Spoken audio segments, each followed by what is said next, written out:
All right, welcome everyone to today's Wizard World virtual experience. I'm Jerry Milani and so excited and pleased and all those adjectives to be with you today with 5 of the stars of a series that it was a groundbreaking series in many ways. 14-year run plus 2 years with a reboot later. It was the first evening soap opera ever. It brought us cliffhangers. It brought us the dream season. It brought us the, what's bigger in pop culture than Who Shot JR?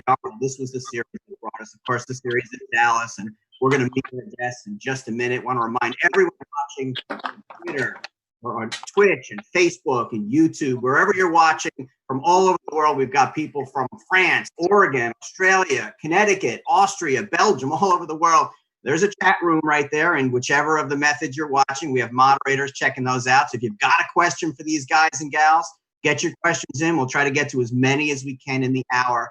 But this is going to be a fun time. These are fun people that you're going to really enjoy this. So we appreciate you being with us. This is a Q&A for everyone to join in on. But if you want a little bit extra, we have a few extras for you. At the top of the next hour, we have live video chats with each of these participants. You can purchase those right now. Autographs, those are available till midnight tonight that we'll be able to accommodate those. And recorded videos. Each of these folks will do a recorded video for you as well. So those are all available right down the bottom on your screen there. wiz.me/virtual. That's the site to go to. Also, if you're looking for some great pop culture memorabilia, Wizard World's been around for 20+ years. We've got stuff collected, and we have stuff for you. Wizard World Vault is the place to go for that.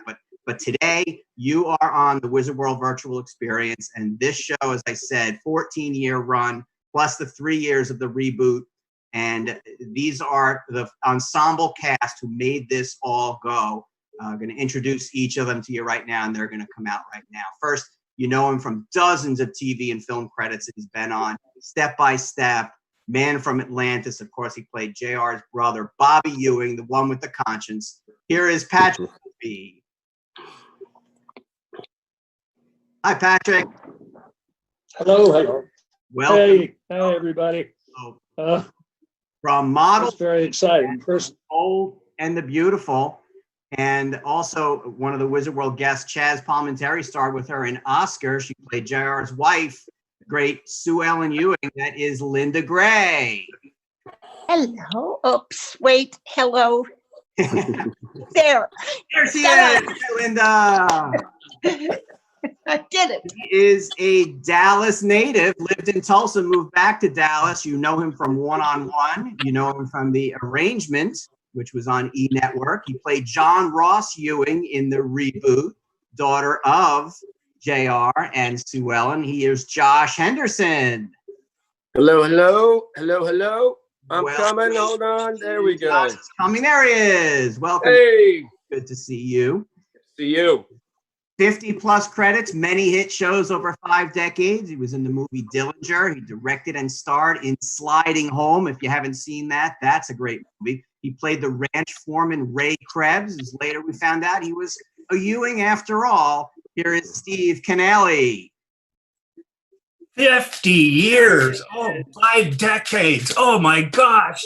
I love it. It's amazing. And in almost 70 roles, you've seen her in Happy Days, Enough, Laverne and Shirley, The Love Boat. That was even before she came on this show. She's a spokesperson for Actors for Autism. She played JR's niece, Lucy Ewing, the great Charlene Tilton. Hi. Yay. Hi, Charlene. Where are you? You see me? No, not yet. It's telling me I can't start my video. Oh, no. You broke it. What's happening? It's saying, because the host has, it says the host has disabled it. Why? I would never do that to you. Well, while we work on that, we're going to get that video going, but we're going to get, oh no, there you are. Yay. Okay. there she is. So here they are. So as I mentioned at the top, this was a groundbreaking program, folks. I mean, you guys made this in so many ways a show that defined pop culture for the 80s. First, before we get to that, just tell me, everyone, just quickly, just tell me how you guys are managing, how everybody's doing, everybody's family is healthy, everybody's okay. Good here. Except I don't get to see anybody. This is the most We're people all- I've seen in weeks. Yeah. We're all actually living in the same house. We're in just different rooms right now. Yeah. Mama, how you been holding up? Mama Linda, how you been holding up? I've been great. Yeah, I miss hugs and eye contact, and I send you a hug, virtual hug. I love that. I went back to Oklahoma to get out of LA because it felt odd to be there, and I wanted to be around family. So I went to Oklahoma and then got in a car and came out to Dallas and just kind of been staying out in the middle of nowhere, which has been nice. It's nice to just kind of get out of a living room, I guess. Wow. Wow. I'm in Nashville and I'm doing great. I'm blessed. I have a beautiful neighborhood that I can walk. I do a 2-hour walk every day and I love it. So it's great. Wow, that's great. Well, you guys all look wonderful, and we just couldn't be more excited to have you with us today. And we have a bunch of questions. People are already logging in from everywhere, Toronto, Montreal, so Canada checking in. This show was popular all over the world. And like I mentioned at the top, it was an ensemble cast. And the guy that I think made it go, or that people remember the most was JR, played by Larry Hagman. I know that Larry was close to everyone, on the panel here. If everyone could just share an experience or two, or just something about working with Larry Hagman that was special to you. Well, I'm going I'll to share start one. just in that I think we were an ensemble cast because of Larry, in my opinion. He was the central figure in terms of the scripts and the show, but also he was so magnanimous, and he became an ensemble actor, even though he was at the pinnacle of the importance of the show. And that allowed all of us to just completely support each other and become a true family, as opposed to a bunch of, actors that a lot of times just try and scratch out their territory. So he really was the reason that we had that great feeling as a cast. I remember when we first started, Sue Ellen and JR. It was early on. And I remember the generous spirit that he had. I would not be in my light. I'd be in the shadow. And he would graciously take my shoulders lovingly and move me into my light. And that was season 1, very beginning, 1978. And I thought, what other actor would do that? They would just let you stay there in the dark while they take the glory. But he was so generous that he literally put me into my light. Wow. And it just grew. His generosity just grew throughout the years. I had this comment I wanted to make. Larry early on saw the cast as a team and that could promote the show. And nobody paid very much attention to the show to begin with. But he said, if we all go out and do all the press that's available and go on television and reach out, it's a powerful instrument. And you'll build an audience doing that. And I really think that we all took that to heed and did that. And it worked. Yeah, did. Along those same lines, Brian Noga writes in and asks a question. If you guys have a favorite scene that you shot with Larry, everyone had pretty intense scenes with him. Was there a favorite JR scene that you guys shot individually? I know for myself. I mean, I was the newcomer coming into the reboot, and was a little nervous, a little intimidated, obviously, because I knew what this show originally meant to my family, and getting to kind of come in and play John Ross and work with this incredible cast was so exciting and incredible. And I didn't know what to expect, especially meeting Larry. And is he going to like me? Am I going to live up to what he believed John Ross should be now as a man? And when he met me, he shook my hand. He actually went to Jesse first because he thought maybe Jesse was the one playing John Ross. And then I go, no, it's me. Hey, what's up, Pops? And he shook my hand, and he goes, he called me the B word, and not in a mean way. He was like, oh, you're going to be a little old bastard, aren't you? Just like your father. And I said, I think so. Why not? Let's have some fun. And day one, he came in, and his energy took over, and it was a really special thing. And And I was kind of, enamored with him and his presence. And then we just started to get into the scene, and then it just felt very comfortable right from the get-go. And had a lot of fun with him. Yeah. I had a fun memory with him. Early on, I had a scene that Lucy had to slap JR across. He had sent away her mama, Valine, and I found out that it was him. So I had to slap him, and he taught me how to do an on-camera slap that looked so real when you saw it. And I was like 10 feet away from him. And so he taught me that, which was great. It was very convincing, Charlene. Did you sing in that episode also? Was that you singing that? Silver threads and golden needles, yes. Mm-hmm. Great. Fabulous. So along those lines. Yes, but while I'm kidnapped by Greg Evigan, yes. Yeah. And Bobby rescues me, of course. Yes, that was neat. And, eventually that storyline wrapped up in what this show was known for is the cliffhanger. So everyone knows the Who Shot JR cliffhanger, but every year had a cliffhanger. There was no year that just kind of ended and you started. Everything had something. You didn't know what was going to happen. Do you guys have a favorite cliffhanger? And it obviously maybe outside of the Who Shot JR, or maybe you want to expand on that. Everyone have a favorite cliffhanger? I had one that was maybe the toughest work. Well, I have a favorite cliffhanger. Oh, this is hard. Are you, Patrick? Go ahead. It's this delay kind of makes conversation difficult. But my favorite cliffhanger was obviously when I came back on the show. And the reason it's my favorite is it gave me 5 more years with this group of people that are on the screens right now, which was equal to another 20 years on anybody else's career list. So my coming back on the show cliffhanger is my all-time favorite to this day. Very nice. I had one that was a favorite. It was Is South Fork Burning?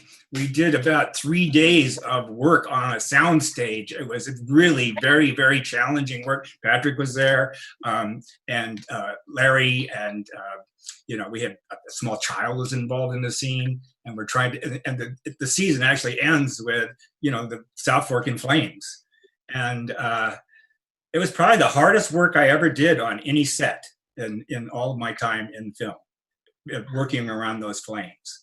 And it was a very good, convincing cliffhanger, one of the best, I think. My favorite was the Who Shot JR, only because I had a little something to do with it, and I didn't know it was going to be that big. Nobody knew it was going to be as big as it was. And I remember reading the script, and Leonard Katzman, our dear producer, said, now you have to do this in the recording booth. And so I took the script. My line was, Kristen, it was you who shot JR. So that was done not on camera, that was done in a recording booth. So we didn't think anything of it. We just went into film, but it was a very closed set. There was just Larry, Mary Crosby, myself, Leonard Katzman, and a cameraman. So I said the line, but the camera is on Mary Crosby. So then we had that strike. One of you guys know who it was, the writers or the actors? Do you remember? Somebody remember? Actors Guild. Okay, thank you. Thank you, Steve. But it extended our hiatus time, which escalated the fervor and all the craziness around Who Shot JR, because people had to wait and wait and wait. And I had to keep that secret. So that I was like, maybe it wasn't my favorite, but it was at the time, I guess. I loved it. We had Edwin. Go ahead, Patrick. Sorry. We had this delay on some of them. Patrick's delay. No, Yeah. That's okay. So we have Edwin T. Dallas fan checking in, asking if we can have another Dallas revival, because with all these cliffhangers we're talking about, we have another cliffhanger. Josh, are we going to have a revival? I put you on the spot. I would love nothing more. And I tried to get that conversation started with with fans just to see what people were saying, because there's a lot of projects that do these GoFundMe projects, and some series have come back to either do a film or to even come back to television in general to do more episodes, because there is such a kind of a market for the fans out there. And obviously, I think this show, being what it was, being what it is, I think that there's people around the world that would love to be a part of and say, why not try to potentially fund something? And that would obviously have to be okay with any cast member and all the cast members that would want to come back. But you never know. You never know. And I loved it so much that I would love nothing more than to get that train started. But we'll just, we'll see. But I know that I would love to, because I love nothing more than, being that little. Go ahead, Patrick. No, I'm just saying, Jerry, right behind you is South Fork Ranch. It's still right there. We could go there tomorrow as long as they put in wheelchair ramps for all the doorways. I think we could do another reboot. Patrick. I would say, I guess my favorite cliffhanger, just the pilot, first of all, that I was a part of, which was season 1 of the reboot. That wasn't a season cliffhanger, but episodically for that pilot, before we knew if we were for sure coming back, that was the cliffhanger was myself getting to stand on that star in Dallas Cowboys Stadium. And I grew up as a born and bred diehard Cowboy fan, and to just be standing on that star and in the new stadium. Sorry, guys. Hey, it's okay. Sorry, it's my pup. She's ripping up. It's okay. They're allowed. They're part of ripping up a paper sack over here. I'll never forget. I was standing there in that stadium and looking around, going, "This is." It was kind of oddly enough for me. It was the Mecca of standing on that blue star, and going, "I can't believe I'm here. I cannot believe I'm here, getting to do this, portray this character, this show, and me being from here." It was pretty awesome for me. Pretty incredible experience. Very surreal. You were up to the job. You did a great job. Great job. Thank you so much. Yeah, Josh, how was that joining a group of folks who had, Patrick and Linda were with, the whole series, but even Charlene and Steve also joining in on the cast. These are folks who had known each other for 14 episodes, 14 seasons, 14 years. How was it being kind of a new guy? I was kind of a fan myself. I was sitting back and I think I met Charlene and Steve, I believe, I want to say at the wedding scene at South Fork. Yes. Which, yeah. So it was just, I was in awe. Couldn't wait to shake their hand, give them a hug, and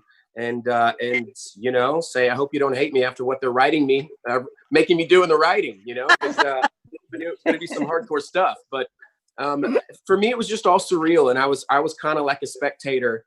And then they would say, "Hey, Josh, this is your scene. You got to actually talk." And I go, "Oh yeah, that's right. I'm a part of the show." Okay, so I got to step up and play ball with everyone here. But it just for me was so special. And I'll never forget. I was in the hotel in downtown Dallas when we were shooting the very first episode, and I looked out of the window and said, "I can't believe I'm back home, and I can't believe I'm shooting this show. And I don't know what's going to happen. I don't know what it's going to bring or how it's going to affect my life, but I'm ready for it." And I was just so grateful. Okay, I want to shout out to Rob Davis and N.E. Smith Desi, who had similar questions there that we just asked. But if you notice today, we have all Ewings and no Barneses. So again, the feud just on. There's no Barneses here. But Brennan Adamo Robertson wants to ask you, Patrick Duffy, who's your favorite wife, Pam, April, or Anne? Oh boy. Really? You want to know that, Maria? Brennan asked. I'm just a messenger. Okay. Well, I can get out of this very easily. My favorite wife's name was Carlin, and we were married for 46 years. Yeah. Now, my favorite television wife, it depends on the year. I mean, I went through wonderful wives, great actresses, each one of them very different from the previous one. And so rating them has never been a minefield I want to try and walk through. So I just am pleased and privileged to have worked with all of them. in the sequence in which they appeared. Good answer. Very good, Patrick. So Charlene, you had several loves during the series, including people on this room right here. And, you got married, and you kind of, how did you like that story arc, the way it played out for you? I'm sorry, I didn't hear you. The story arc with what? The story arc, just of you started out that you had lots of different love interests, and then you found the one, and he became your husband on the show. I liked it because Leonard Katzman and I and Art Lewis had a lot of talks where they would, as I was getting older, and I won't say mature, but I was getting older, they let Lucy grow up a little bit along with me. So, I mean, those storylines totally made sense, they really did. Yeah.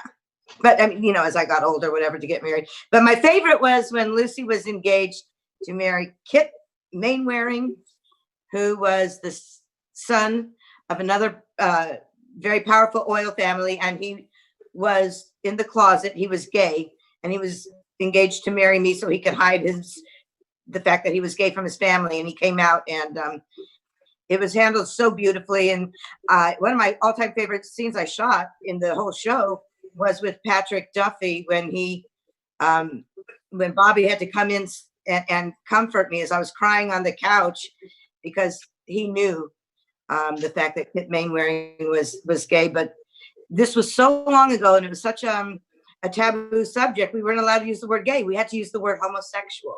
But that was my favorite story arc. What season was that? Pardon me? What season was that? 6 or 7, maybe. Yeah, it was later in the series. Yeah. I think it was like 3. It was early on. It was very early on, but it was. What was the name of the episode? I don't know. Look it up. I don't know. Our show was called Down. Steve would know. Again, folks, I do remember the gentleman who played Kit Mainwaring was Mark Wheeler, a wonderful actor. He was just great. But I love that storyline, and boy, did they handle it beautifully in the writing. we have folks on, again, Twitch, Facebook, YouTube. If you haven't had a chance to put a question in down below, this free live Q&A for everyone, and we're happy that everyone's here. Again, if you want, we do have that opportunity at the top of the next hour is when these go sale until it's a live video chat. So each of these will be available for the live video chats after, and then up until midnight tonight, you can still purchase the autographs and the recorded videos that these folks will do for you also. Those are fun, but those live video chats are particularly fun. And again, you only have until the end of this to secure those. So if you're interested in that, please do that. We talked earlier about this being an ensemble cast, and I think that, Patrick, you brought up that Larry Hagman was really the driving force behind it. But when you think about it, everyone had kind of their own time in the limelight. Talk, I guess, everyone about particular shows that you enjoyed where the storyline kind of went to you.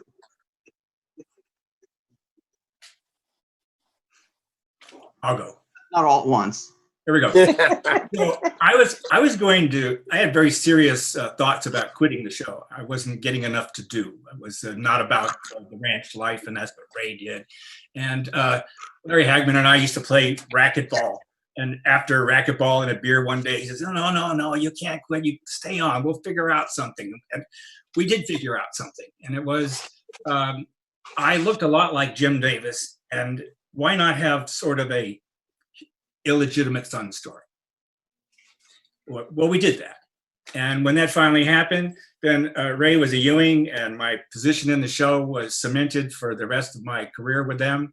And, I was very grateful to Larry, and playing that scene with Jim Davis was one of the most moving scenes I ever had with him, and on the show, I think. That was great, but it also then, when I first read it, I went, "Uh-oh, Lucy's sleeping with her." Why is that, Charlie? Yikes! That presented a little hiccup for Lucy, but oh well. Made season 1, in retrospect, a little more interesting. Yes. You were young.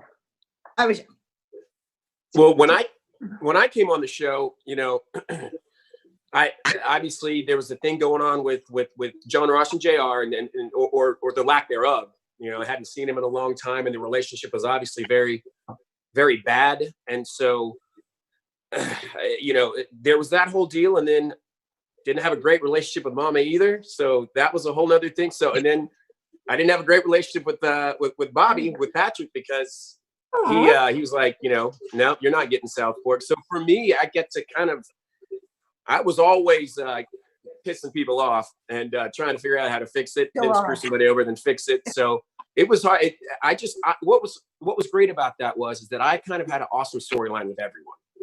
And then there was, you know, Christopher and I. So Jesse and I's storyline was push and pull the whole time. And then I pretty much slept with every girl castmate on the show. So that was always a thing. So they kept me busy. They kept me very busy. And I love that. I had a great storyline. I remember going to the producers and telling them that I was tired of drinking and having affairs. Many, many years of having too many men, too much drink. I didn't want to drink anymore. And I remember clearly, they patted me on the shoulder and said, "Oh, but darling, you do it so well." I thought, so they said, "Well, then we will allow you to stop drinking, but we've got to take you down." But what season was this? The season that Mr. Duffy decided to leave, the dream season. So I got to drink with bag ladies in the alleyways out of a paper bag. Hair and makeup took 20 minutes. I loved it. I was walking down the street, pimps following me. One of those guys was Lou Diamond Phillips. And it was, I had more fun doing all that great stuff than, those were my great season. And then that was kind of the forgotten season, because it was the dream season, dream sequence of Mr. Duffy. I didn't care. I had the best time ever. But I'm happy you're back. I'm happy you came back, sweetheart. I'm so. Well, you're one of the main reasons I did. So I'm sorry I ruined your season, but I'm glad I did. You didn't ruin it. I just had fun. So folks on all the streams are really showing their appreciation for the show. A lot of them are mentioning, or some are mentioning, that really helped them overcome anxiety, depression, that having this show and having this to go to, even now, going able to watch it and really having it be something you can watch. Sunny72 wants to ask if you guys realize the impact that this show has on people now over 4 decades. Can I just say very quickly that it's been God knows how many years since we've done this show, especially the original show. And inevitably, when people come up to express their appreciation, it's never just a single element that they appreciate. It's always a memory that's based on a very warm family type of memory base of being a family together, sitting down, watching the show, being with their grandpa and their grandma and their mom and their dad, and it was an event for the night. And a lot of those people come up now and they don't have their grandpas in their lives anymore, grandmas, moms, and dads, but they have the memory. And they literally remember the show with tears in their eyes. And so I have to say, maybe at the moment I didn't realize the immense impact it had deep in somebody's life, but certainly now I'm reminded of it on almost every single occasion. Well, I think the interesting thing is that right now the contrast is so interesting. What someone's in the living room on a tablet or a phone, and they're binge watching something. Somebody else is over here in their bedroom watching something else. But when the family was watching Dallas, there was nothing like that. They had to be there. They had to be together as a family. And they have memories of food or popcorn or something they always ate together. To this day, those people come up to us and say, and tell us about their happy memories to this day, which is lovely. I'm also finding a lot of people are discovering Dallas for the first time, Yeah. being in stay-at-home, or having stay-at-home orders or in lockdown. People, which is absolutely amazing to me. I don't know how old these people are, but they're literally starting from episode 1 and going through, and they're getting a hold of me, and I'm like, whoa. I mean, it's absolutely mind-boggling to me that I'm having people tell me that they're watching it for the first time in lockdown. Something that was cool for me was that, I was the newcomer. So I obviously wasn't on the original, but in a weird way I was to these people because John Ross was. So there is a history there with my character. That's me right. as a person, though, was just experiencing it as I was coming into the new. But it's a testament to how incredible the original Dallas was and how much it meant for us to come back, because I am also, just like Charlene was just saying, I'm seeing, people every day saying, I'm watching the series again for the 5th time in a row because I love it that much, because it's that good. Yeah. And it means that much to me. And it brings back those memories. And they're also saying stuff like, Josh, I'll be a fan of yours for the rest of your life because you were on Dallas. And that's just how we are. The people out there worldwide for this show, we're so passionate about it. And like Patrick was also saying, it does, and Linda, it does bring back really, really great memories, special moments in time for them. And so for me to be a part of that, I think it's just awesome. And I'm super, super lucky, super blessed. I think it's a very bingeable show. I mean, this is a show you watch, and when the little thing on the bottom of Amazon says next episode, no one is clicking the little X, right? The next episode. Sweet. Very sweet. It's a tribute to what like you talk about how great the writing was, Charlene, but also just how the characters are so compelling, and we're looking at the characters right now. A great question from Michael Germany, and we haven't talked about her yet too much, but Barbara Bell Geddes was a huge part of this series. Talk about your memories of her and working with her, and what someone of that stature in the world of entertainment meant to this show. Well, when I heard that she was going to be on, I knew it was going to be a class show, because she was Broadway trained. She knew Tennessee Williams, and she'd worked with Mr. Hitchcock, and she was so elevated in my world that I thought, oh, the thrill of being able to work with her. And that just perpetuated every time I called her Mama. Josh, you should know that. I love that. Yeah. I love that. Yeah, Josh calls me Mama now, but I called Barbara Bell Geddes Mama. And there was this sweetest bond. She was talk about being an actor. She didn't have to do much with her little pearls, but boy, did she commanded that set. So yeah, miss her. Do you remember One of my favorite moments with Barbara was. Sorry, Go ahead, honey. He's a little delayed. go We'll get this time. Charlene. We'll get you right after. Go ahead. Yeah. What Linda said is so appropriate, because so much of the show was about the writing, but so much about Barbara was what she did with what little writing that she had at certain times. And one of my favorite moments was when Bobby was leaving South Fork for God knows what number of time, and he had to tell Mama.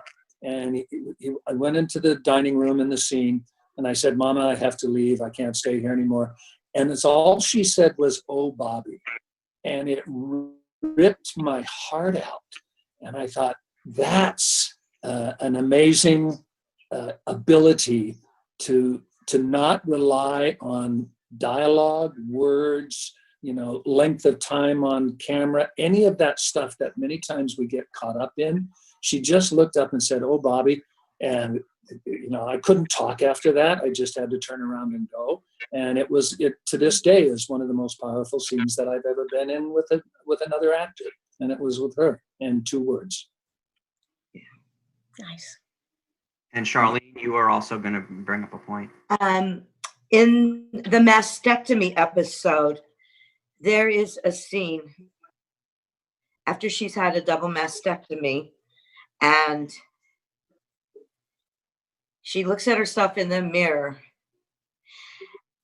I think the scene actually might not have been 3 full minutes, but close to.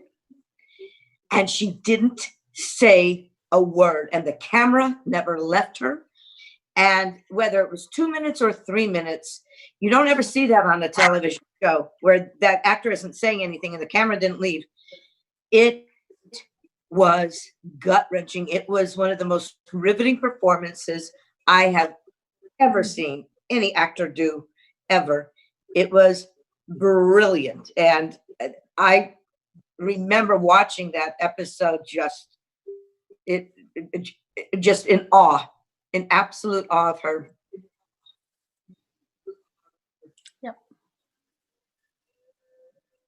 I'll keep it in the same world. And Steve, you brought him up earlier, but what kind of authenticity did James Davis, as someone who'd been in many Westerns, just bring to the cast also? I know we didn't get as much time with him as we would have liked to on the series before he passed. What was his influence like? And I'll start with Steve, just because you had brought him up before, but I'd like to get everybody's input. Jim had a rough career. He had some personal tragedies in his life and a lot of up and downs before he finally ended up on Dallas, following a movie called Wild Comes the Horseman, Wild and Free. But he played a lot of Western characters, like you said, and he really had that experience, and he really had a good feeling for what Jock Ewing would be like, and his own persona was just so perfect for the role. And he was just a great guy to have on any set, and always fun to be around. And he did one thing I remember. He always used to clear his throat, and he'd go, Goomba. I don't know what he learned that or what that actually meant. But you remember him doing that? Yes. Goomba. Before Goomba. He got his motor running when he was doing that. He was with us for 3 years on the show. And I don't think anybody appreciated the success of the show more than Jim. It came, way on into his career, and he'd never had anything like that before. And it just worked out that it was like he was the right guy and the right time. I think he was the only actor that could have J.R. Ewing humble. He always had that daddy persona, who could tell JR to do something, and JR would listen and do it because that was daddy. He was powered. Right. Anyone else have a memory of him you'd like to? He also had some diesel in him too. No matter how old he was, when he would slap you on the shoulder or grab you by the arm, it always hurt. It was like, he wasn't this frail old actor. There was diesel in everything he did. And the script would say, he shakes Bobby's hand and slaps him on the back, and I'd be reading it going, oh God, no. Oh no. Oh, and then it would happen.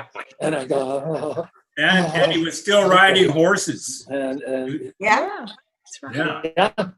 In his mid 70s. So he was the best. Best. He was the best. Yeah. Patrick, that's how I felt about you. Every time you grabbed me, I was like, oh, he's gonna break me.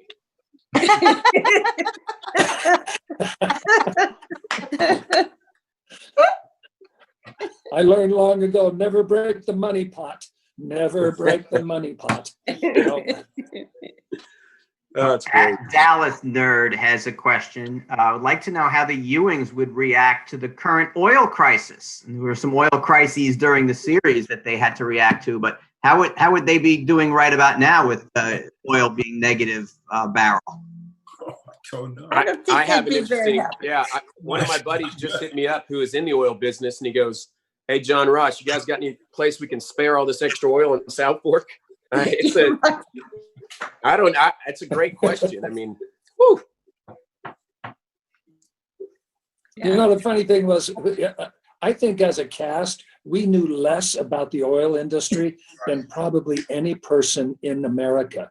And most of the time, it was the writers who would come up with the solutions of things. We knew nothing. I lost more money by people saying, "Hey, you want to come in? We'll make a lot of money in oil." And I would go, "Okay," and I'll do. And it never panned out.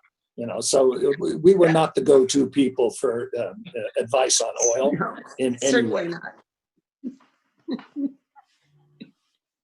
No.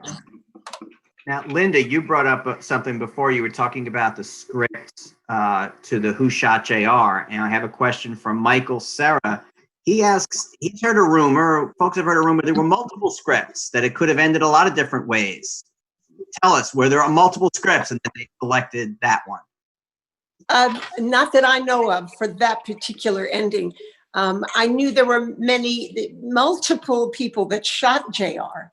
In the Who Shot JR episode, they shot many episodes or many shots of various people. The entire cast shot Larry, and so I think they wanted to sort of spread out so people weren't so zeroed in on who it was. But that's what it was. But in the script, it was just the dialogue. But people did. Steve and Charlene and Victoria and Patrick and myself. We all shot him. Well, what made it so great was that it could have been a lot of different people, right? And then, but what's better in pop culture than Who Shot JR? I mean, The Simpsons, Who Shot Mr. Burns, that's a storyline. They made that into a cliffhanger, and it was this. And people still use Who Shot JR as a catchphrase, right? Yeah. So the one thing that's really unique about that Who Shot JR and the cliffhanger is, yes, it was the end of a season, but it was the British press that took it to this new level and created this mania that drove the audience for the first 3 shows when we came back to make it the most watched television show in the history of primetime television. But it was not the studio, it was not Lorimar, it was not any of us.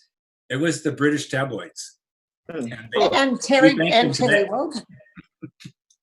Terry Wogan did it too. He promoted us. Right. We only have a few minutes left. I have a couple more questions to get to. I want to remind everyone, though, if you're watching on Twitch, Facebook, YouTube, whatever, I hope you've enjoyed what these fun folks have had for us for the last hour or so.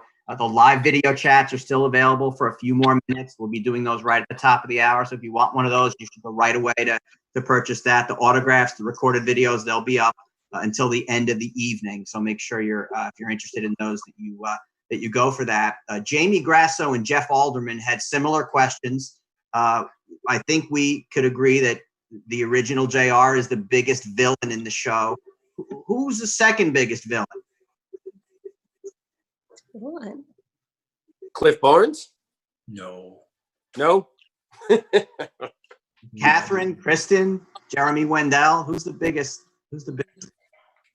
villain? Oh, interesting.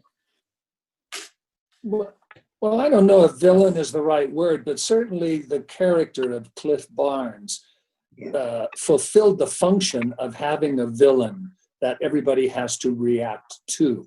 Now, a lot of times he was sympathetic because of the way he was treated, but he actually performed that function. He was the lightning rod, and he was actually the only thing that could unify the Ewings as a family to overcome their hatred of JR and get together in order to not succumb to the machinations of a Cliff Barnes. So I think Cliff and Kenny Kercheval, who was an amazing actor, who created that character out of whole cloth and really was, a singular character development for the entire time on the show.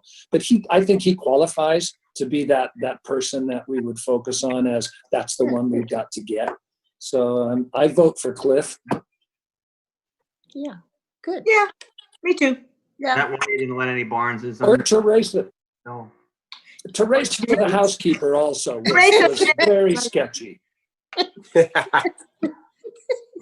Josh Heilberg, one of our guests, I never really trusted also asked about that, so we appreciate you answering that question about Ken. He was interested in Ken, and Howard Keel was the other actor who was part of the series. Any memories of Howard's time? Oh, I loved Howard. I loved working with him. I remember being starstruck when I was younger. I would see Howard Keel at the movie theater in California, and with Katherine Grayson, and he would be in all these fabulous movies. And then one day they said Howard Keel's going to be on Dallas, and I said, may I please meet him? I was so excited. So I went to meet him, and I said, where did you film those wonderful musicals? And he said, right here on stage 5. And that's where we were standing when I met Howard.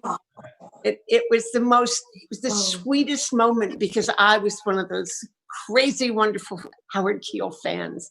And I got to meet him, work with him, and stand on the stage where he did all those musicals. MGM, it was wonderful.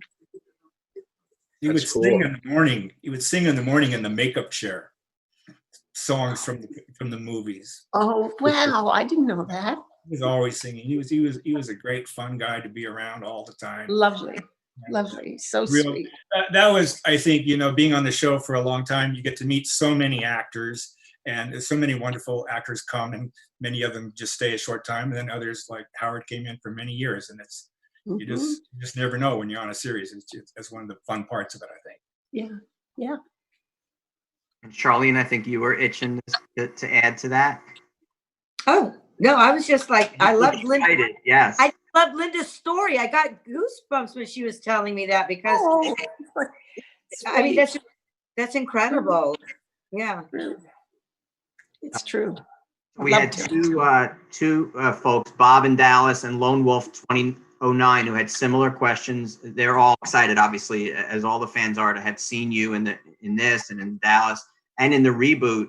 Josh, any reunions planned where, besides here, where you guys might actually get together when we're allowed to all get together again? Nothing planned, but that's a nice thing. The reason we are, and the reason we are close is that we do see each other. And, we live in various parts of the country, and it's not as convenient as it is when you go to the set every day. But those bonds of friendship have been formed.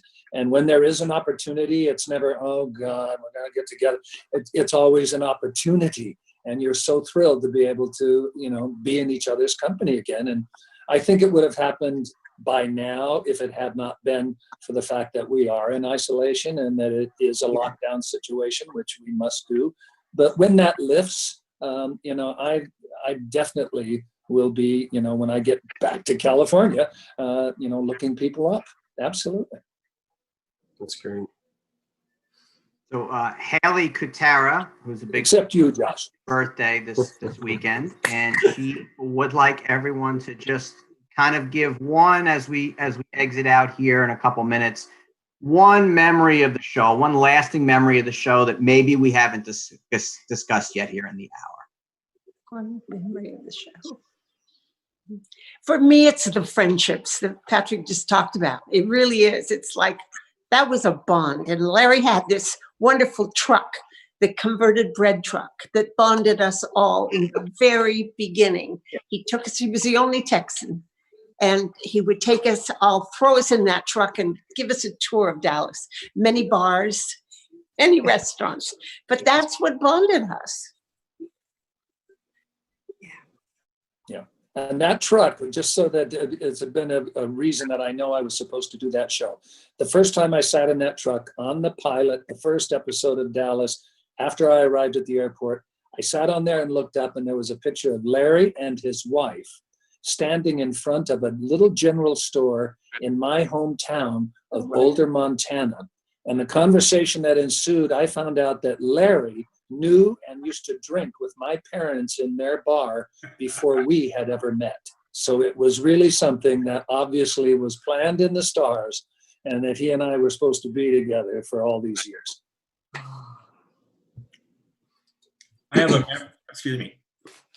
I have a memory of when we were first starting. Leonard Katzman said, "Well, we're getting ready to go to Dallas in a week or so," and I said, "What, Dallas? In the winter? Don't you know it's like really winter there?" And it was. When we went, 2 months in Dallas. I was against the whole idea. it snowed. It was the coldest winter they'd had in years and years. We had many ice storms, et cetera, et cetera. But it turned out going to Dallas made the show totally unique, and was a huge part of Dallas, the city, and everything about Dallas was a huge part of the show. And I thought in the end, it was really a gifted idea. Yep, I agree. For me, it was, you know, I think I mentioned earlier about the day that we kind of had the old and the new cast all back together again for the wedding in the pilot episode of the reboot.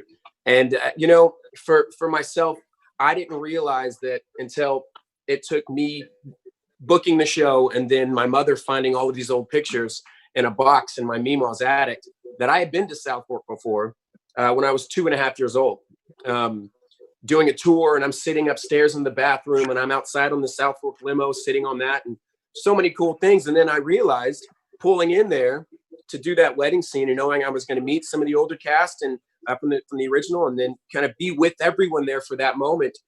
It just, South Fork has a certain energy and a certain spirit that is very, very special. Yeah, it does. And I think that's why it's still, people go to this day. You know, it's a very special place. And it kind of all hit me at that moment going, this is real. This is real. And you know, another moment for me was, you know, middle of season 2, Larry, that's when Larry passed away, and we didn't know what was next, and we didn't know what we were going to do.